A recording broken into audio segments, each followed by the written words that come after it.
हुब्बे अली तुम जो हज पे जाते हो, खुदा के घर की कसम ये फजूल खर्ची है।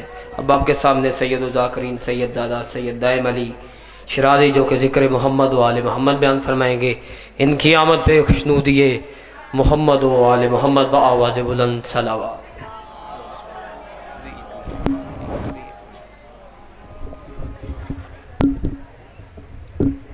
खानवादा इस्मत व तहारत पे मिलके बुलंद आवाज़ से सलवात पढ़ें।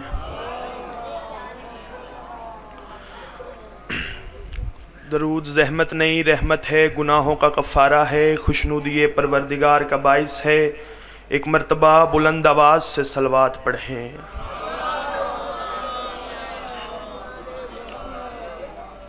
आऊज़ु बिल्लाहि मिनश शैतानिर रजीम, बिस्मिल्लाहिर रहमानिर रहीम। अल्हम्दुलिल्लाहि रब्बिल आलमीन, अस्सलातु वस्सलामु अला सय्यदिल अंबिया वल मुरसलीन, खातिमिल लिमा सबक वल फातिहिल लिमन गलक, अल मुहलिनिल हक बिल हक, अबिल कासिम मोहम्मद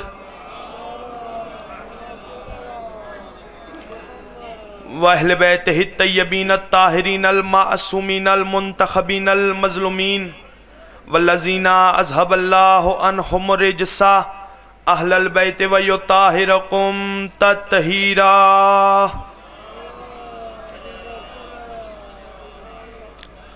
वलानतुल्लाहि अला आदाइहिम मजमाइन, अम्मा बाद, बिस्मिल्लाहिर रहमानिर रहीम।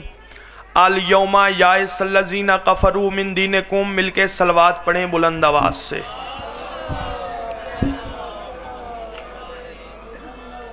दुआ है खला के दो आलम मखदूमा आलमियान की इज़्ज़त व अज़मत के सदक़े में हमारी इस जलीलुल क़द्र इबादत को अपनी बारगाह में शर्फ़ कबूलियत अता फ़रमाए।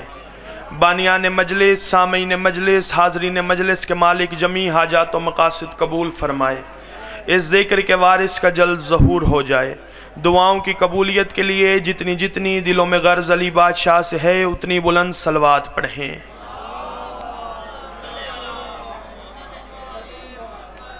इजाज़त है जी गुफ्तगू का आगाज़ किया जाए। सामीन ग्रामी कद्र, अपना अकीदा पढ़ने का आदी हूँ, किसी के अकीदे को छेड़ता नहीं, अपने अकीदे को छेड़ने नहीं देता। किसी से दुश्मनी है तो भी आले मोहम्मद की वजह से, और किसी से बुग़्ज़ है तो भी आले मोहम्मद की वजह से, और दोस्ती का मयार भी आले मोहम्मद को बनाया है। न दोस्ती ज़ाती है न दुश्मनी ज़ाती है, बल्कि अपनी ज़िंदगी की डोर अली बादशाह के हाथों में थमा कर 1400 साल से हर अली वाले ने दौर की परेशानियों को नज़रअंदाज करते हुए, मौसमी तब्दीलियों को नज़रअंदाज करते हुए ना जाबिर हुक्मरानों की फ़िक्र की है, ना दौर की सख्तियों की फ़िक्र की है, तवज्जो मेरी तरफ रहे, ना ही पाबंदियों की फ़िक्र की है, बल्कि हर चौक में हर चौराहे में अली अली की सदा बुलंद की है। और आज तक शियान हैदर कर्रार का ये अकीदा क़यामत तक आने वाली यजीदियत के मुंह पर तमाचा है कि 1400 साल के बाद भी इतने लोग यजीद के नाम पर जिंदा रहने को तैयार नहीं जितने हुसैन के नाम पे मरने को तैयार हैं। सलामत आबाद शाद रहे। हाथ हर किसी का नहीं उठता, हाथ उठता ही उसी का है जिसे अली बादशाह खैरात देता हो, जिस पे बतूल राजी हो और जिस पे ज़हरा राजी ना हो उसके नमाज में नहीं खुलते, मजलिस हुसैन में कैसे खुलेंगे। आबाद व शाद रहें।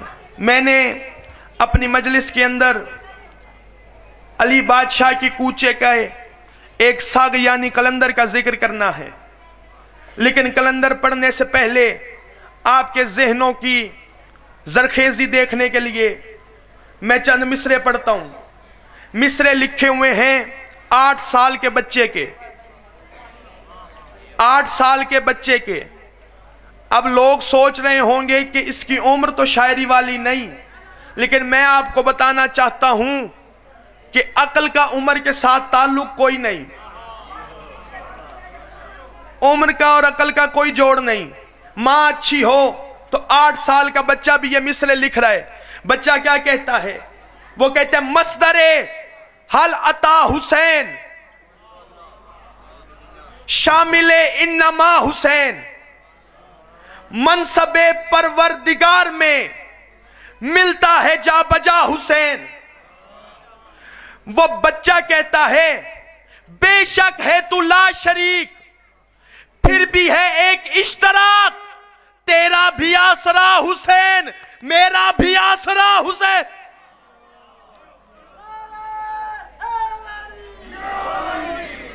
आबाद व शाद रहे। तेरा भी आसरा हुसैन मेरा भी आसरा हुसैन।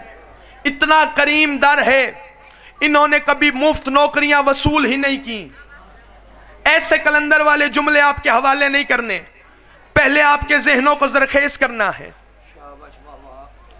इतना करीम दर है। दरबार शाम में हाकिम वक्त ने शहनशाह विलायत इमाम हसन मुश्तबा को तलब किया। अब मेरा दूसरा बादशाह मिंबर पे जलवा फिगन है। इमाम के जाने का वक्त हुआ। बादशाह अपनी जगह से उठे, कहते हैं हसन बादशाह थोड़ी देर के लिए तशरीफ रखें। जितना माल मैंने सुबह से लेकर शाम तक अपने मुल्क के फकीरों में तकसीम किया है, उससे दुगना माल बाहर मेरे दरबार के 100 से जायद सोने चांदी और कीमती जेवरात के लदे हुए ऊंट खड़े हैं।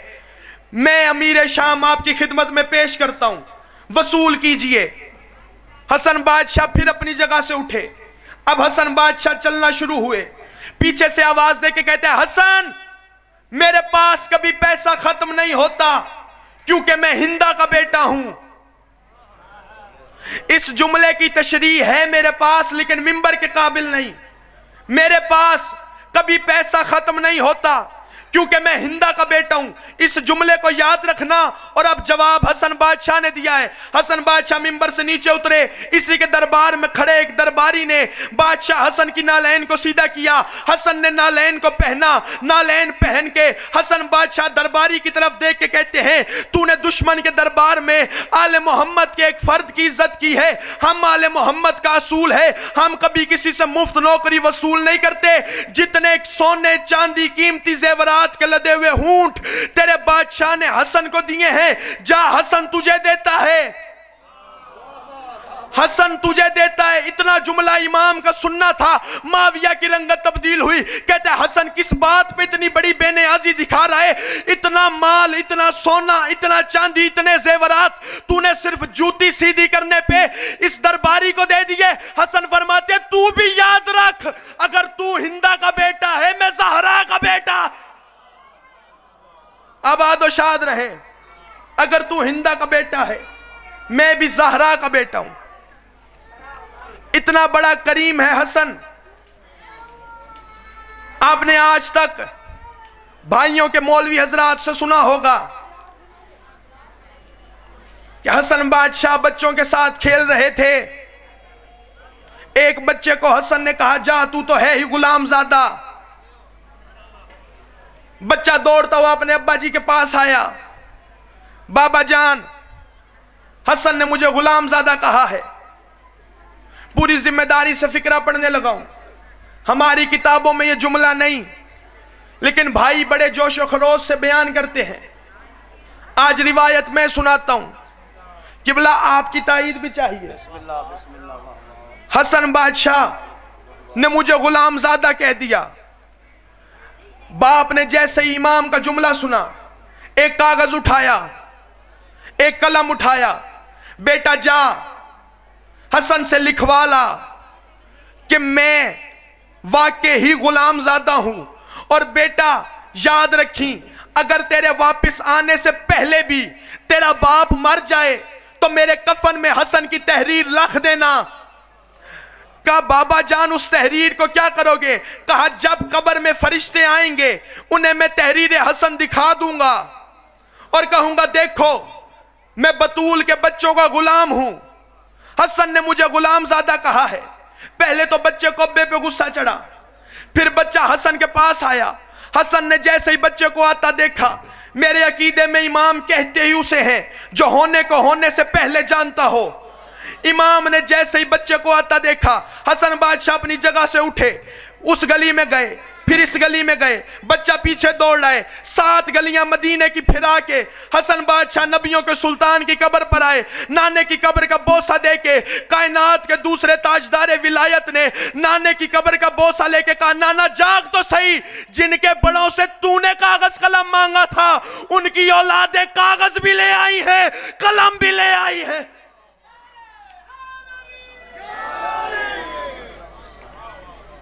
अब आप बेदार हो चुके हैं। अब मैं पढ़ता हूं कलंदर। कलंदर किसे कहते हैं? लुगत में कलंदर के मायने है जो शादी ना करे। इतना बड़ा लजपाल है कलंदर। सैयद है, जद्दी पुश्ती सैयद है। वालिद का नाम है शाह हुसैन। इमाम हुसैन ने कलंदर के वालिद को कहा, जा सरजमीन सिंध चला जा, हम तुझे एक नेमत अता करने वाले हैं। कलंदर का नाम उस्मान मरवंदी, हजरत अमीर अल मोमिनीन अली इब्न अबी तालिब के एक सहाबी उस्मान बिन हुनैफ के नाम पर रखा गया। कोई दूसरी रिवायत नहीं मिलती। 11 साल तक कलंदर के मुर्शद के यहां एक तेल का कड़ा गर्म होता रहा। लोग मन्नतें मानते, लकड़ियां तेल के कड़ा के नीचे फेंकते। 11 साल तक मुसलसल तेल का कड़ा गर्म होता रहा। जितने मलांग बैठे हो पहला जुमला कहने लगा हूं। 11 साल के बाद कलंदर के मुर्शद ने अपने 2 खसूसी मुरीदों को बुलाया। एक कलंदर, एक सैयद जलालुद्दीन सुर्खपोश जो बुखारी नकवी सादात की जद हैं। मुर्शद फरमाते किसकी मजाल जो इस तेल के कड़ा में छलांग लगाए। बुखारी नकवी सादात की जद आगे बढ़ी। कलंदर ने पैर के नीचे हाथ रख दिया। आवाज आई, कलंदर मुझे रोक रहा है। कहा नहीं, तेरी पुश्त में 1.25 लाख फकीर है, तेल के कड़ा में तू चला जाएगा। कलंदर तू बन गया, शादी नहीं करेगा, 1.25 लाख फकीर दुनिया में कैसे आएंगे? मैं तेल के कड़ा में जाता हूं। मुर्शद से इज़्न लेके कलंदर ने तेल के कड़ा में छलांग मारी। किताबों में मिलता है कई सालों तक, और जिसने कम से कम लिखा है उसने कहा कम से कम 90 दिन तक कलंदर तेल के कड़ा में रहा। 11 सालों तक गर्म होने वाले तेल के कड़ा में कलंदर करता क्या रहा? आवाजें लगाता रहा, हक या अली, हक या अली, हक या अली। 11 साल के बाद मुर्शिद ने आवाज देके कहा, आजा अब लाल हो गया है, आजा अब लाल हो गया है। गदीर की सुन्नत में दुनिया का 1.25 लाख फकीर इकट्ठा हुआ। कलंदर के सर पे दस्तार बांधी गई फकीरी की, कलंदरी की दस्तार आई। अब फकीरों ने पूछा, कलंदर इतना बड़ा रुतबा जो पाया है, जरा अपना मकाम बोल बता। कलंदर की आवाज आई, रुतबे बड़े हैं, जमीन छोटी है। हुसैन ने मेरे वालिद से कहा था मैं नेमत अता करूंगा, उसे पर भी दूंगा। कलंदर ने बाहों को फिजा में इस तरह किया, ऐसे किया तो अली के लाल ने फिजा में परवाज करना शुरू की। अब पहली सनद जो कलंदर ने बताई है, 1.25 लाख फकीर सुनने वाला है। पहली जस्त फजा में लगा के कलंदर की आवाज आई, हैदरियम कलंदरम मस्तम। कलंदर ने फरमाया मैं हैदरी हूं, कलंदर हूं, मस्त हूं। सिलसिले 2 हैं, एक सिलसिला शरीयत का, एक सिलसिला मार्फत का। शरीयत में सिलसिला चलता है गौस, कुतुब, अब्दाल। मार्फत में सिलसिला चलता है रिंद, मजजूब, मस्त, कलंदर। कलंदर ने दूसरा फिक्रा कहा, हादियम सुकान इरफानम, मैं इरफान की गली में रहने वालों का हादी हूं। तीसरी डिग्री कलंदर ने बताई। कलंदर फरमाते हैं सरगिरो है तमाम रिंदानम, मैं तमाम रिंदों का पेशवा हूं। चौथी डिग्री कलंदर ने बयान की। कलंदर फरमाते हैं मम बगैर अली नदानिस्तम, मैं अली के बगैर किसी को जानता ही नहीं। मुकस्सर कानों में उंगलियां दे, अगला जुमला कलंदर का ना हो मैं मुजरिम हूं, लेकिन इस जुमले पे मुकस्सरियत की मौत वाक़या हो जाती है। कलंदर ने परवाज करता करता करता अर्श की चौखट के पास जाके कहते अली अल्लाह अज अजल गुफ्तम, मैं अजल दिन से ये नारा लगा रहा हूं, या अल्लाह है या अली है। पहले कलंदर समझो, फिर अली को समझो, फिर अल्लाह को समझो। तुम्हारे जहन में कलंदर नहीं आता, अली को कैसे समझोगे? सामईन गिरामी कदर, परवाज़ें करता करता करता करता अली का लाल अर्श की चौखट से टकराया। आवाज आई जिब्राइल की, कलंदर क्या अर्श पे आने के इरादे हैं? आवाज आई अभी तो हुसैन की अता पर नाज शुरू किया है। जिब्राइल की आवाज आई फिर जरा जमीन पे देख। जमीन पे कलंदर ने देखा, आसमान से नजफ में अली का रोजा नजर आया। जैसे ही कलंदर को अली का रोजा नजर आया, पर समेटे हवा में गोता लगाया, अली की चौखट पे गिर के कहते के सगे कुए शेर यज़दानम, मैं अली की गली का कुत्ता हूं। सैयद होके, सरदार होके, कलंदर होके वो कहते मैं कुत्ता हूं। मौलवी के अब्बे का नहीं पता, कहते अली मेरे जैसा था। जरा सेवन जाके देखो, ऐसे ऐसे लोग मिलेंगे जिनकी दाढ़ियां इतनी बड़ी हैं। और आज से 100 साल पुराना वाकया है। एक मुल्ला था हैदराबाद का, जलालुद्दीन हैदराबादी। इसने कहा था मैंने कलंदर की दरगाह के ऊपर जो बिद्दत, जो शिरक होता है, ये बंद कराना है। क्या बिद्दत है जी? ये क्या बदतमीजी है? फजर के बाद भी धमाल, मगरिब की अजान से पहले भी धमाल, मगरिब के बाद फिर नौबत, फिर धमालें, मैं बंद करवाऊंगा। इसने 400 डंडा बरदार बुलाए, दरगाह में छुपा दिए। कहता जब मैं इशारा करूंगा ये धमाल डालने वालों पे हमला कर देना। मगरिब की अजान खत्म हुई, नमाज मलंगों ने पढ़ी। जैसे ही नमाज मुकम्मल हुई, नौबत कलंदर की दरगाह पर बजनी शुरू हुई। नौबत बजना शुरू हुआ, हलालियों ने धमाल डालनी शुरू की। इधर मोमिनों के पैर धमाल के लिए उठते थे, आवाजें आती थी दमादम मस्त कलंदर। जैसे ही एक डंडा बरदार इसके पास आके कहता है क्या अब हम हमला करें? कहते खबरदार हमला नहीं करना। कहते हमला नहीं करना। ये कह के इसने जूता उतारा, मलंगों के दरमियान में जाके धमाल डालना शुरू कर दी। बंदा आगे बढ़ के कहते हमें जो बुलाया इन पे हमला करना है, खुद धमाल डालते। कहते तुम्हें पता ही नहीं कलंदर ने मेरी रूह को काबू कर लिया है।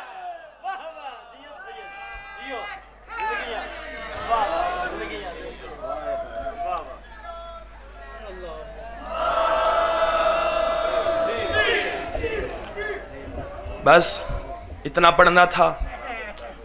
चेहलम की मजलिस है, सिर्फ हुसैन का चेहलम, 72 शोहदा का चेहलम। करबला दुनिया का वो वाहिद कब्रिस्तान है जो कुछ घंटों में भर गया। चेहलम अकबर का भी है, कासिम का भी है, ओनो मोहम्मद का भी है। चेहलम करने ज़ैनब ने वादा किया था जिंदा बच गई तो आऊंगी। सज्जाद को दरबार में बुलाया गया, कहते वतन पे चला जा। तड़प के कहते मेरा कोई वतन नहीं, कहते मदीना तेरा वतन है, बीमार की आंखों से लहू जारी हुआ, रो के कहते हैं वो मेरा नहीं नाने मोहम्मद की नगरी है। नजफ तेरा वतन है, वो दादे अली की नगरी है। कूफा तेरा वतन है, चचा मुस्लिम की नगरी है। करबला तेरा वतन है, अली अकबर की जागीर है। कहते हैं फिर तेरा कोई तो वतन होगा।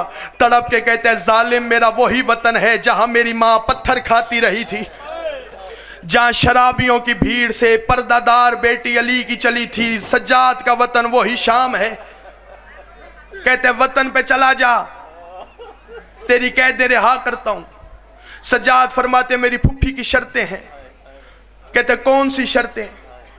का पहली शर्त, जो जेवर सारा साल मेरी माओ के जिस्म के साथ रहा है, सज्जाद वो जेवर वतन जाने से पहले तुझे नहीं देगा, बल्कि अपने साथ वतन पे ले जाएगा। हंस के कहते हैं सज्जाद ये कोई कीमती जेवर तो है नहीं, लोहे के बने हुए जेवर हैं जो कैदियों के लिए होते हैं, इनको साथ क्यों लेके जाता है? तड़प के कहते हैं हया नहीं आती? सारा साल ततहीर की पली हुई मेरी बहनें, मेरी माएँ, मेरी फुफ्फियां इन जेवरों में पाबंद रही हैं। कभी इन जेवरों के साथ ज़ैनब का खून लगता था। हाय करना, हाय करना। जवानों, सज्जाद रो के फरमाते मेरी दूसरी शर्त है, सर शहीदों के वापिस कर। मेरी तीसरी शर्त है, लूटा हुआ सामान वापिस कर। कहते सज्जाद ये शर्त मुमकिन नहीं। तड़प के कहते क्यों मुमकिन नहीं? सैयद तड़प के कहते क्यों मुमकिन नहीं?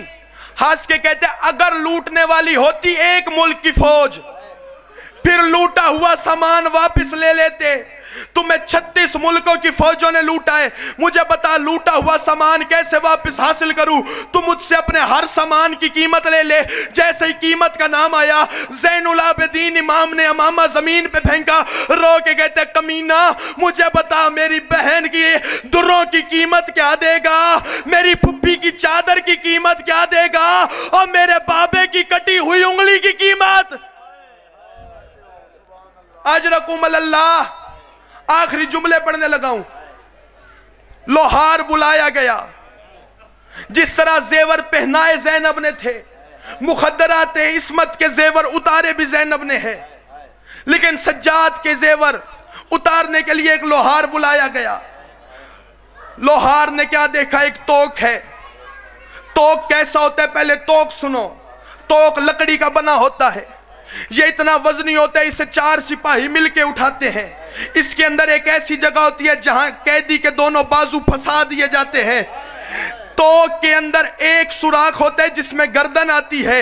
आज तक तुमने जाकिरीन से यहां तक सुना होगा, अल्लाह दर्जात बुलंद करे शहीद नासिर अब्बास के, वो फरमाया करते सिर्फ इतना नहीं होता, बल्कि तोक के अंदर एक लोहे की मेख दाएं लगी होती है, एक बाएं लगी होती है, एक पीछे लगी होती है। अगर कैदी दाएं देखता है तो भी गर्दन में मेख लगती है, अगर बाएं देखता है तो भी गर्दन में मेख लगती है। कैदी को मजबूरन नीचे देखना पड़ता है। लोहार ने आके तोक काटा, तोक जमीन पे गिरा, खून का फव्वारा निकला। कैदी का खून का फव्वारा निकला। लोहार ने रोना शुरू किया, सज्जाद के कदमों पे गिर गया। सज्जाद कहते तोक मेरा उतरा है, रोता तू क्यों है? कहते कैदी जब मैंने तोक उतारा है तेरी गर्दन पे गोश्त नहीं बचा, तोक तेरी गर्दन का गोश्त खा गया।